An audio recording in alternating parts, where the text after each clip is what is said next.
Hello साथियों, welcome to planet 4। आप सभी को टीम विक्रम का नमस्कार। पूरा बांग्लादेश चीख पुकार से गूंज उठा है और ढाका के आसपास हुए कई भयंकर धमाकों ने वहां का माहौल तबाह कर दिया है। ढाका में जितने धमाके हुए वे इतने तेज थे कि अब हर तरफ चीख पुकार मची हुई है। ढाका में मोहम्मद यूनुस के कार्यालय के बाहर इतना बड़ा धमाका किया गया कि अब वे आगे गलत नक्शा बांटना बंद कर देंगे। और यही धमाका इतनी तेजी से फटा कि चारों ओर भयावह चीख उठी। इधर दिल्ली में जो धमाका हुआ वो एक आतंकी हमला लग रहा है और इसके कई पहलू जुड़ते जा रहे हैं। सबसे पहले पाकिस्तान में बैठे हाफिज सईद के टॉप कमांडर ने कहा कि अब भारत में हमला बांग्लादेश के रास्ते से होगा, और फिर दिल्ली के लाल किले के पास धमाका होता है और उसी के आसपास बांग्लादेश में भी तबाही के धमाके होते हैं। यह सिलसिला पैटर्न सा दिखता है। इस वक्त भारत और बांग्लादेश के बीच कुछ बहुत बड़ा खेल चलने वाला है। पूरे नॉर्थ ईस्ट में भारत की तीनों सेनाएं युद्ध अभ्यास के लिए तैनात हैं और भीषण युद्ध अभ्यास शुरू होने वाला है। इसे देखकर यही लगता है कि जो ऑपरेशन सिंदूर अधूरा रह गया था वो बांग्लादेश में पूरा हो सकता है। भारत के लगभग सारे खूंखार हथियार और डिफेंस सिस्टम शामिल हैं और तीनों सेनाएं उस अभ्यास में भाग ले रही हैं। ऐसा महसूस हो रहा है कि इस बार भारत अपना चिकन नेक को एलिफेंट नेक बना देगा और ये पूरा सीन दर्शाता है कि कुछ बड़ा, कुछ खतरनाक और कुछ रहस्यमय होने जा रहा है। बांग्लादेश में हुए धमाकों में साफ देखा गया कि कुछ अज्ञात लोगों ने मोटरसाइकिल पर सवार होकर खुलेआम जगह जगह बम फेंके। ये सब बिल्कुल सरेआम हुआ और यहां तक कि सबसे सुरक्षित माने जाने वाले इलाके में रहने वाले मोहम्मद यूनुस के सलाहकार के कार्यालय के बाहर भी 2 बम फेंके गए जो इतनी तेजी से फटे कि चीख पुकार मच गई। ये कुछ वैसा ही नजारा है जैसे पाकिस्तान में कुछ अज्ञात लोग आते हैं और भारत के दुश्मनों को मारकर चले जाते हैं। इस वक्त पूरा ढाका दहल गया है। ढाका के कई इलाकों में बम धमाके हुए हैं और ये बात और भी खौफनाक लगती है कि 13 नवंबर को शेख हसीना को फांसी सुनाया जाना है। उसके पहले ही भारत और बांग्लादेश में धमाके शुरू हो गए हैं। अब सुनिए, जैसा कि मैंने बताया, दिल्ली धमाके से ठीक पहले हाफिज सईद के कमांडर का एक वीडियो सामने आता है जिसमें वो साफ साफ कहता है कि हाफिज सईद अब बांग्लादेश के रास्ते भारत को निशाना बनाने की योजना तैयार कर रहा है। और जैसे ही ये वीडियो जारी हुआ, पूरे देश में हाई अलर्ट जारी कर दिया गया। जगह जगह चेकिंग शुरू हो गई, सुरक्षा एजेंसियां चौकन्नी हो गईं और हालात अचानक तनावपूर्ण हो गए। उसकी वो धमकी सिर्फ शब्दों का खेल नहीं थी, क्योंकि जब भारत की सुरक्षा एजेंसियों ने जांच शुरू की तो कुछ ही घंटों में एक बड़ा जाल खुला। कश्मीर, हरियाणा और उत्तर प्रदेश से करीब 8 लोगों को गिरफ्तार किया गया, जिनमें कुछ डॉक्टर भी शामिल थे। और इन गिरफ्तारियों से जो चीज बरामद हुई उसने सभी की आंखें खोल दी। करीब 2000 किलो विस्फोटक, इतना बारूद कि उसका जिक्र भर से दहशत फैल जाए। इन सभी लोगों के तार न सिर्फ पाकिस्तान से बल्कि बांग्लादेश से जुड़े आतंकीवादी संगठनों से भी मिले। ये खुलासा इतना बड़ा था कि एजेंसियों के भीतर भी हलचल मच गई। और अब हालात कुछ यूं बनते जा रहे हैं कि भारत पर होने वाले आतंकी हमले पश्चिम की ओर से नहीं बल्कि पूरब की दिशा से आते दिखाई दे रहे हैं। यानी जैसे ही हाफिज सईद का कमांडर धमकी देता है, उसके कुछ ही समय बाद दिल्ली के ठीक लाल किले के पास जानबूझकर इतना भयानक धमाका करके दहशत फैला दी जाती है और कई बेगुनाहों को मौत के घाट उतार दिया जाता है। अचानक लाल किले के पास जो रेड लाइट और भीड़ भाड़ वाला इलाका है, वहां मेट्रो स्टेशन के पास एक वाहन रेड लाइट पे रुकता है और कुछ ही सेकंड में उसमें भयानक विस्फोट हो जाता है। 8 लोग मारे जाते हैं और कई घायल हो जाते हैं। बताया जा रहा है कि मौके के समय उस गाड़ी में तकरीबन 3 लोग मौजूद थे और वो तीनों झुलस कर मर गए। अब यहां से सस्पेंस खड़ा हो रहा है कि अगर ये आत्मघाती हमला होता तो जनरली उस कार में सिर्फ एक आतंकी बैठा होता है, क्योंकि एक साथ 3 आतंकियों का जान देना सामान्य नहीं लगता। दूसरा ये हो सकता है कि आतंकियों ने इस कार में विस्फोटक रख दिया हो और टाइम बॉम्ब के जरिए उसे रेड लाइट पे ब्लास्ट किया गया हो। ये सब कुछ जांच का विषय है, लेकिन बताया जा रहा है कि जो इस गाड़ी का मालिक है वो पुलवामा का रहने वाला है और उसे गिरफ्तार कर लिया गया है। इस धमाके से केवल दिल्ली ही नहीं बल्कि पूरे देश में हाई अलर्ट जारी कर दिया जाता है और मुंबई, हरियाणा, उत्तर प्रदेश के साथ साथ लगभग हर धार्मिक स्थल, मेट्रो स्टेशन, बॉर्डर इलाका और बाजारों में पुलिस की गश्त बढ़ा दी गई है। आगे जानेंगे कि अंतर्राष्ट्रीय मीडिया का दिल्ली ब्लास्ट पे क्या रिएक्शन आया, ये देखा जाएगा। और ब्रिटिश, अमेरिकन, कतर तथा बांग्लादेश के मीडिया के बयान अब खुलकर सामने आ रहे हैं। ध्यान देने वाली बात यह है कि आतंकियों ने जानबूझकर लाल किले से पास वाले इलाके को टारगेट किया ताकि ये खबर देश और दुनिया में फैलकर दहशत का माहौल बना दे और मोदी सरकार पर दबाव बने। इससे इनकार नहीं किया जा सकता कि इसमें अमेरिका डीप स्टेट शामिल नहीं, CIA की गहरी साजिश भी हो सकती है, क्योंकि हाल ही में शेख हसीना के पूर्व मंत्री ने यह खुलासा किया था कि कैसे अमेरिका के क्लिंटन परिवार, जॉर्ज सोरोस, बाइडेन और पूरा डीप स्टेट बांग्लादेश में सियासी तहलका करवा चुके हैं और वहां आतंकियों का खुला बसेरा बन चुका है जो भारत में धमाके करने के लिए व्याकुल दिखते हैं। आगे बढ़ने से पहले आपको बता दें कि सभी खबरों का क्रेडिबल सोर्स लिंक नीचे डिस्क्रिप्शन में दिया गया है, जिसे आप चेक कर सकते हैं। तो चलिए इन सभी खबरों को जानते हैं बेहद विस्तार से, आसान भाषा में। सबसे पहले समझते हैं कि ढाका में हुए धमाकों से कैसे मचा हड़कंप। तो बांग्लादेश की राजधानी ढाका में सोमवार की सुबह जो कुछ हुआ उसने पूरे देश को दहशत में डाल दिया। सुबह के सन्नाटे में जब लोग अपने घरों में नींद में डूबे थे, तभी मीरपुर इलाके से तेज धमाके की आवाज गूंजी। ये विस्फोट हुआ अंतरिम सरकार के मुखिया मोहम्मद यूनुस के ग्रामीण बैंक ऑफिस के बाहर। धमाका इतना जोरदार था कि आसपास की दीवारों में दरारें आ गई और इलाके में भगदड़ मच गई। पुलिस ने बताया कि मोटरसाइकिल सवार कुछ अज्ञात लोग आए और देसी बम फेंककर फरार हो गए। किसी के घायल होने की खबर नहीं है, पर डर का माहौल हर गली में फैल गया। इसी बीच मोहम्मदपुर इलाके में यूनुस के सलाहकार फरीदा अख्तर के बिजनेस आउटलेट प्रवर्तन के बाहर भी 2 बम फेंके गए, जिनमें से एक दुकान के अंदर फटा। वहां मौजूद लोगों में चीख पुकार मच गई और पूरा बाजार खाली हो गया। पुलिस ने मौके पर पहुंचकर पूरे क्षेत्र को घेर लिया।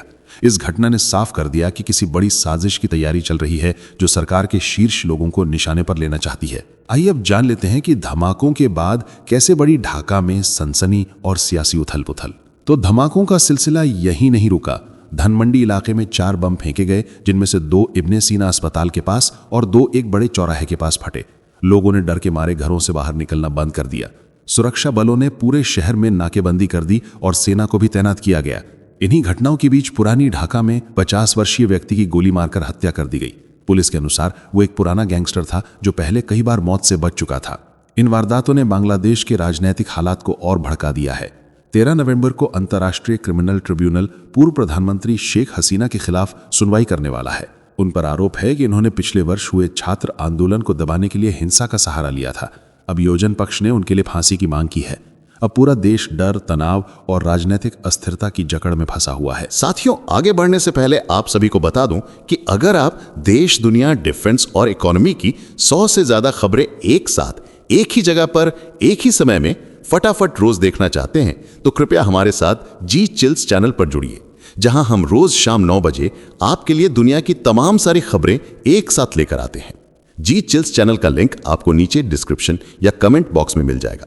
अब समझते हैं कि कैसे हाफिज सईद की धमकी और आतंकियों की चाल एक ही समय में सामने आई। तो दिल्ली लाल किला धमाके का समय बेहद चौंकाने वाला था, क्योंकि ठीक उसी दिन पाकिस्तान में लश्कर तैयबा के कमांडर सैफुल्लाह सैफ का एक वीडियो सामने आया, जिसमें वो भारत पर बड़े हमले की धमकी देता दिखा।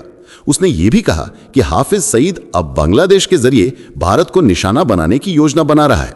इस बयान ने भारतीय एजेंसियों को सतर्क कर दिया था, क्योंकि कुछ घंटे पहले ही जम्मू कश्मीर, हरियाणा और उत्तर प्रदेश में संयुक्त अभियान चलाकर 8 लोगों को गिरफ्तार किया गया था।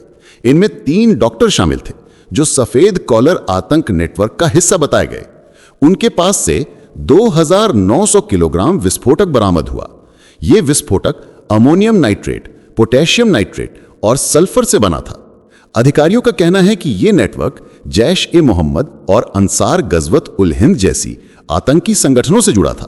अब यह साफ हो गया है कि भारत पर आतंक का नया जाल पश्चिम से नहीं बल्कि पूर्व से फैलने की कोशिश में है, जिससे भारत की सुरक्षा एजेंसियों के लिए यह मामला और भी चुनौतीपूर्ण बन गया है। चलिए अब जानते हैं कि डॉक्टरों के भेष में कैसे फैला आतंक का network.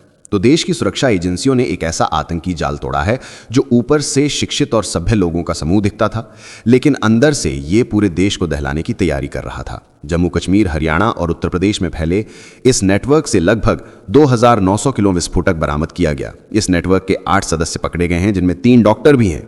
Doctor Muzammil Ganai, doctor Adeel और डॉक्टर शाहीन जैसे नाम ये साबित करते हैं कि आतंक अब सिर्फ जंगलों और पहाड़ों में नहीं रहा, ये अब पढ़े लिखे वर्ग की मानसिकता में भी प्रवेश कर चुका है।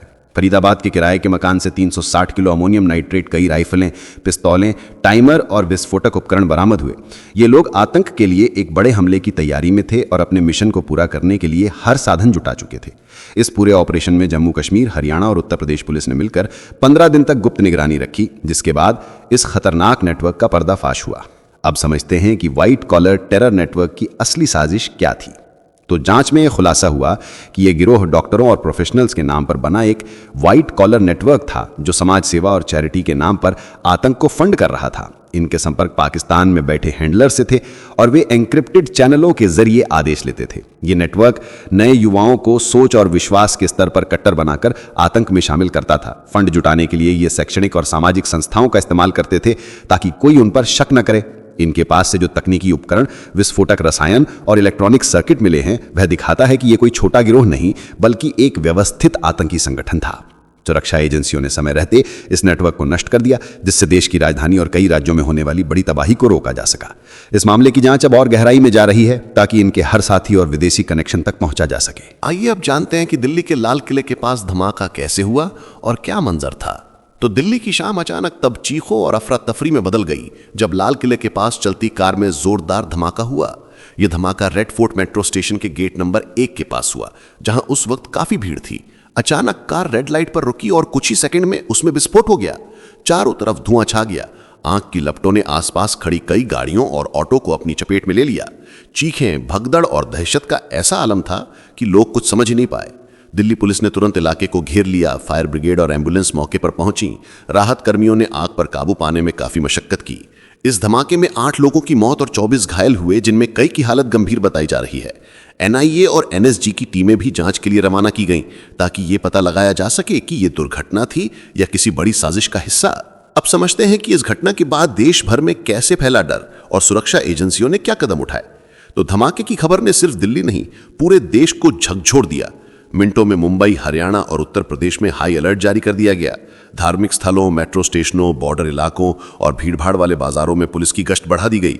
हर संवेदनशील जगह पर बम निरोधक दस्ते तैनात किए गए। फोरेंसिक टीम मौके से सबूत जुटा रही है और दिल्ली पुलिस ने इलाके को पूरी तरह सील कर दिया है। गृह मंत्रालय लगातार रिपोर्ट मांग रहा है। प्रधानमंत्री कार्यालय को भी तत्काल जानकारी दी गई और गृह मंत्री अमित शाह खुद अस्पताल पहुंचे। उन्होंने घायलों की स्थिति का जायजा लिया और पुलिस अधिकारियों से विस्तृत रिपोर्ट मांगी। ये कदम इस बात को दिखाता है कि घटना की गंभीरता कितनी बड़ी है। अब सुनिए कि इस धमाके पर दुनिया का क्या रिएक्शन रहा और अंतर्राष्ट्रीय मीडिया ने इसे कैसे देखा। तो इस ब्लास्ट ने अंतर्राष्ट्रीय मीडिया का भी ध्यान खींच लिया।